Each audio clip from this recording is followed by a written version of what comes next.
I think the first thing to talk about is his role in the church. Um, Whereas many American denominations split into white and black separate denominations, one thing that's interesting about the Northern Presbyterian Church is that you had within one denomination white and black Christians.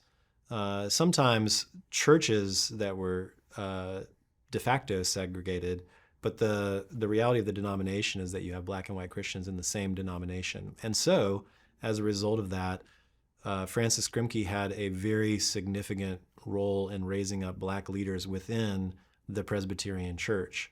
And so not only was he the youngest moderator in the history of his presbytery at the time, he was also the first African American moderator of that presbytery.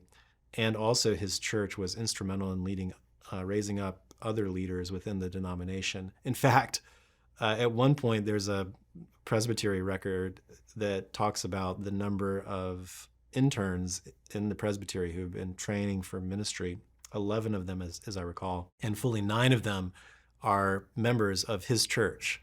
And so that's just an incredible number of leaders coming out of one church, in any church, but also for that role, that ability to raise up black leaders within the Presbyterian Church. That's really significant. So alongside other people like Matthew Anderson or John B. Reeve, Francis Grimke was a really influential leader within the Presbyterian Church, and he is significant as a result of that. In addition to the church, though, there's an interesting story about education, and not just education in general, but education in the nation's capital. And from the earliest years to the oldest years, Francis Grimke had a role in those worlds. So Dunbar High School got its start in the basement of 15th Street Presbyterian Church, and that high school would go on to be a pipeline for African American leaders and a whole host of different fields and endeavors. But also he was the longest standing member of the Board of Trustees at Howard University, and at one point Howard even offered the role of president to him, which he didn't take because he wanted to focus on his ministry as a pastor. But he was very involved from the younger years up through higher education in that world. And then in addition to those things, he was instrumental in the early civil rights movement.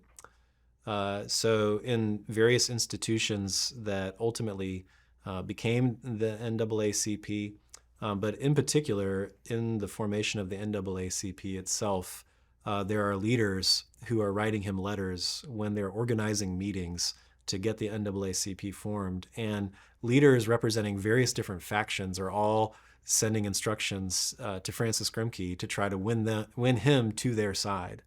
And so one of the things that indicates is that they perceived that his influence was significant enough that they sort of needed him on their side in order to get their version of what would become the NAACP formed. And so ultimately, it's W.E.B. Du Bois who would not have developed the level of influence within that organization that he had, apart from Francis Grimke. And actually, throughout Grimke's work in Washington, years of work in Washington, D.C., the role that he played in the NAACP continued to be significant, such that even when W.E.B. Du Bois ends up resigning, Grimke is a part of that same conversation. And so his influence, you might make a case, is more significant than the more famous W.E.B. Du Bois.